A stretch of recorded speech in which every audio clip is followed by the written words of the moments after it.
What's up, everybody? Welcome back. I've got a lot of week 2 picks for you here, 16 games in total.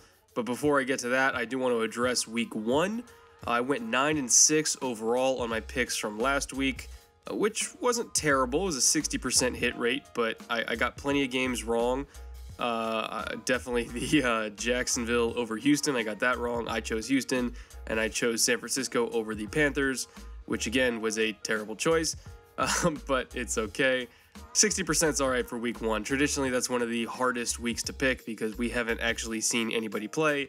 So as long as I came out over 500, I was fine with that. I do want to hit 75% on week 2, though, so we got plenty of games to call, and hopefully I can get most of them right. First game, obviously, I got wrong, because what else is new? I chose Cincinnati to win the Thursday night game, and we all saw Houston won that game. I knew both offenses would be terrible, and I knew both defenses would be good. But in the end, Deshaun Watson's mobility was the difference in this game. He was the only quarterback in the game that could escape and survive their bad offensive lines, collectively between Cincinnati and Houston. And that's why the Texans won and the Bengals lost, because Deshaun Watson had the athleticism to make up for his offensive line's deficiencies. So I'm already 0-1 for this week. I got some ground to make up, but hopefully I can do that. Next game, moving on to Buffalo and Carolina. I think the Panthers start their year 2-0. The Bills, to me, just do not have the personnel to handle Christian McCaffrey or Greg Olsen or even Kelvin Benjamin for that matter. Carolina just has too many versatile weapons. They can attack a depleted Buffalo defense in way too many ways, and that versatility is going to carry them to a win, and the Bills will fall to 1-1, and the Panthers will rise to 2-0. Moving quickly to Game 3, we've got the Bears visiting the Buccaneers. Some are calling it the Mike Glennon Bowl. This is technically the Bucs season opener because last week's game, as we all know, was canceled due to Hurricane Irma, and I do think the Bucs are going to win this game. I said it last week, though, and I'll say it again, the Bears are better than their record will end up being at the end of the year, but they're probably still going to lose this game if we're being honest. Jarrell Freeman, Chicago's best linebacker and one of their best defensive players, period. He got hurt in week 1, so he's out, and that's going to hurt a lot against a very talented pair of Bucs tight ends in Cameron Brate and O.J. Howard. There's also Mike Evans and Deshaun Jackson factoring into the passing game, and I'm just not sure that the Bears have nearly as much firepower as they need to keep up with that Tampa offense. Jordan Howard and Tariq Cohen are both awesome. I agree 100% with that, but to me, it's just not enough. So the Bears fall to 0-2, and the Bucs start 1-0. Game 4, Vikings at Steelers. This is all of a sudden a really big game because the Vikings looked amazing in week 1, almost like they're a legitimate contender in the NFC North, and we all know that the Steelers are a legitimate AFC contender as well. I think the matchup between the Steelers offense and the Vikings defense is super intriguing because it's strength on strength, and if this is a very low-scoring game, I would not be that surprised. In the end, though, I am going to lean towards Pittsburgh because the Vikings aren't quite at 100% right now health-wise, and this game is in Pittsburgh. Sam Bradford's dealing with some sort of unknown knee injury, and Anthony Barr's been limited all week with a hamstring. And they're coming off a short week because of Monday Night Football as well. So I do think it's going to be a close game. It's going to be a low-scoring game, but I've got the Steelers winning this one by probably 3 to 4 points at most to start the season 2-0. Next game, Cardinals at Colts. I'll be frank here. The Colts are starting Jacoby Brissett at quarterback. He's been on the team for 2 weeks. I don't really need to spell out who I'm predicting here, so I won't. Arizona wins. They go 1-1. Moving on, Patriots at Saints. I clearly overestimated the Saints defense just a little bit during the preseason, and maybe the reason for that is that in the preseason they played against the Browns, Ravens, and Texans in 3 of those 4 games, none of which have particularly good offenses, so 75% of their preseason was against offenses that really are underwhelming in many ways. The Browns, in fact, probably have the best offense out of the 3, which is really saying something. So it does look like the Saints are still vulnerable on defense, or at least more vulnerable than I thought they were, which is bad news for them with the Patriots offense coming to town. That being said, the Patriots have virtually no pass rush to speak of themselves, so it wouldn't surprise me if this game turned into a shootout really quickly. I'm thinking something along the lines of 38-33 Patriots win, and New England would go to 1-1 while the Saints drop to 0-2. Now, I'm probably going to call one huge upset a week because it wouldn't really be the NFL without a huge upset or 2 every week, and I think on Sunday the Browns are going to provide that upset. I predicted that they would lose in week 1, but I also predicted that they would play the Steelers tough and keep it close the whole time, and that's exactly what they did. This is a much better Browns team than in years past, and I think they have a legitimate shot to win this game on the road. The Ravens' defense is exceptional, but the Browns now have one of the better offensive lines in the league and a sneaky good complement of weapons for Deshaun Kaiser. The Cleveland defense is pretty good as well, and that's without Myles Garrett even being on the field, so I think the Browns win this game by a field goal or less and get their first win of the season. They'll be 1-1 through 2 games. Moving on, we got a huge game in Kansas City here with the Eagles coming to town, and I'm going to go with the Chiefs to pull out the win in this one. The Philly front seven is positively disgusting, but with Ronald Darby being out for a while with that ankle injury, I do have a lot of concerns about the Eagles' ability to stop Tyreek Hill. I think he's going to be the difference in this game, and at some point he's going to get free for a long touchdown pass. The same kind of long touchdown pass that the Eagles brought in Darby to take away in the first place when they traded for him. When you factor in the Eagles likely struggling to run the football against the Chiefs front seven, and the fact that Andy Reid has had 3 whole extra days to prepare for this game at home, I can't not pick the Chiefs to win this. Next up, we got an AFC South battle in Jacksonville, their home opener against the Titans. And I'll tell you guys this, if you didn't watch the Jags and Texans last week, Leonard Fournette is the truth. The yards per carry weren't there against a tough Texans front seven, but Fournette is a man among boys. I can tell you that for sure. He's powerful, he's fluid, he's versatile as a runner and receiver. The Jaguars offense was going to run through him this year, whether they had Allen Robinson or not. They just lost him to an ACL tear. And I think when you combine his ability to churn out first downs with the ability of their defense to control the game and provide extra possessions for Fournette, I like the Jags a lot in this game.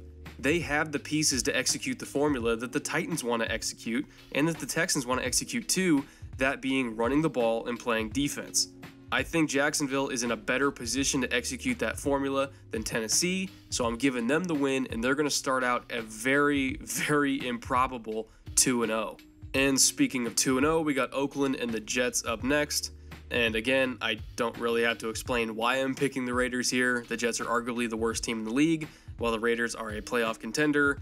The math isn't really hard on this one. So Raiders 2-0, Jets 0-2. Moving on, we got the Dolphins making their season debut against the Chargers. I like the Dolphins to win this game a lot. They've basically had 3 or 4 extra days to prepare for this game since their Week 1 game against the Bucs was postponed.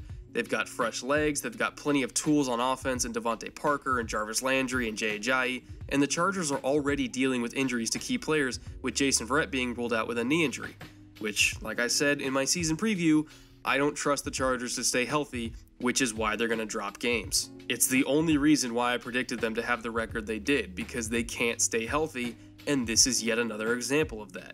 I do think that the Chargers are going to score plenty of points in this game, but I also think that Jay Cutler has the weaponry to go blow for blow the whole game with Phillip Rivers, and in the end, I think he'll be able to get a 1-possession lead in the fourth quarter with his arm, and then hand it off to Jay Ajayi to grind out the rest of the game for the win.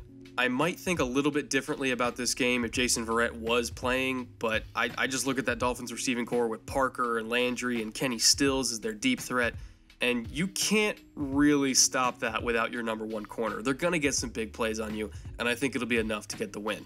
Now, we got a big game over in Denver while that's going on. The Cowboys are coming to town with Zeke Elliott and one of the few offensive lines that can give the Broncos legitimate problems. I think this is a really, really hard matchup for Denver because usually they win by having their front seven physically dominate opposing offensive lines, but that doesn't really work against the Cowboys. They have a line that can open holes against pretty much anyone, and I think if you can run the ball on Denver and flip their own script right back at them, they can be beaten. So put me down for the Cowboys to win this game on the back of Zeke Elliott and their time of possession advantage. They start the year 2-0 while the Broncos fall to 1-1. Niners at Seahawks is up next. Seattle's at home, and they're more talented than San Francisco in virtually every way conceivable except offensive line and maybe running back. The Seahawks probably won't be able to run the ball that well against the Niners, but the Niners sure as hell won't have much success in their run game either. This game is going to come down to which quarterback you trust more in third and long situations between Brian Hoyer and Russell Wilson, and pretty much everybody would choose Russell Wilson in that scenario, so I'm going to go with him. Seahawks win and move to 1-1. Moving on, the Rams are hosting the Redskins this week. It's Sean McVay's reunion with his former team that he knows very, very well, and they know him very, very well too. I think the Rams passing game made huge strides last week, and it showed that Jared Goff can make some plays through the air when he's got weapons and when he has time to throw. But that was the Colts defense. I'm not saying that Washington has an all-world defense here, but they are better than the Colts. On top of that, the Redskins' offense is a major threat as well, with Kirk Cousins and Terrell Pryor and Jordan Reed and Jamison Crowder all suiting up for this game. I think Washington wins it. Even though the Rams put it on Indianapolis, I think Washington is a whole different beast. I think they have a good enough defense to steal a possession or two and give Kirk Cousins more chances to put up some points. It will likely be a very close game, but realistically it's one that the Redskins should win. Now, the game of the week is Sunday night in Atlanta. You've got two Super Bowl contending teams battling it out in a brand new, beautiful stadium. You've got two elite quarterbacks, two elite receiving cores, and two very underrated defenses. It is undeniably a big game that's probably going to determine playoff seeding in a few months. But with all that said, I'm going to go with the Falcons here. I know they had a close call last week against the Bears, but I think that was more about working out the kinks with the new offensive coordinator than it was a red flag of some deeper problem. They can still score on anybody because of all the different pieces they have to attack you with and all the different ways they find to use them. And on top of that, when I look at the Packers injury report and I see not one, not two, but all three of their top offensive tackles on the injury report, it makes me very nervous. David Bakhtiari's dealing with a hamstring, Brian Bulaga has an ankle injury and a pretty serious case of the flu, and backup tackle Jason Spriggs, who's their swing tackle, he's already been ruled out with a hamstring injury of his own. Having your tackles be less than 100% against Vic Beasley and Takk McKinley is not good at all. It's hard enough to throw the ball downfield on the Falcons when you have to deal with Desmond Trufant and Robert Alford and Keanu Neal, but it's even harder when you got Beasley and McKinley breathing down your neck on every snap because your tackles aren't healthy enough to kick slide or power step like they used to. Bottom line, I think the Packers keep up with the Falcons in the first half, but by the middle or maybe the end of the third quarter, Atlanta's going to pull away and their pass rush is going to seal the win after that. Then we've got the last game of the week, the Giants capping it off by hosting the Lions on Monday night. Straight up, the Giants looked terrible last week on offense, and I still think they probably won't be very productive this week. But I believe in the Big Blue defense. I don't think Eli Manning or Odell Beckham or Evan Ingram are going to win this game. I think a strip sack from Jason Pierre-Paul is going to win it. I think a dominating performance against the run from Damon Harrison wins it. I think an Olivier Vernon pressure that leads to a Janoris Jenkins interception will win this game. It's going to be an ugly win, but I think the Giants defense has the ability to give Eli Manning some short fields to work with, and under those circumstances, he can put up some points and win the game, whether he's got a bad offensive line or not. Again, I wouldn't really be surprised if both teams score 17 points or less, but that's going to be the Giants' formula for wins this year. They're going to have to hold teams to 17 points or less because I don't think they're going to score more than that, especially if Odell Beckham isn't fully healthy. So put me down for the Giants to win this game. I think they rise to 1-1, and I think the Lions fall, or I guess flatten to 1-1. So there you have it. Those are my week 2 picks. I went 9-6 last week for a solid 60% hit rate. But I want to do better than that. I want 75%. So hopefully I can get 12 out of 16 right this week. That's my goal at least. I'm sure this video will be flooded with comments just like last week whenever I get a pick wrong. I'm looking at you, Jaguars fans. But that's part of the fun. You know, I enjoy rubbing my predictions in all of your faces just as much as you enjoy rubbing yours in mine. So keep the comments coming, keep the predictions coming. I'm going to make sure to tell you all when you're hilariously wrong, and I expect you to return the favor. So thank you all for watching. I'll be back next week with another Film Room episode, probably on Wednesday or Thursday, maybe Friday at the absolute latest. I don't know what it's going to be on yet, and I won't know until I watch the games this weekend, but I'll do my best to make it as entertaining and informative as possible. So until then, later.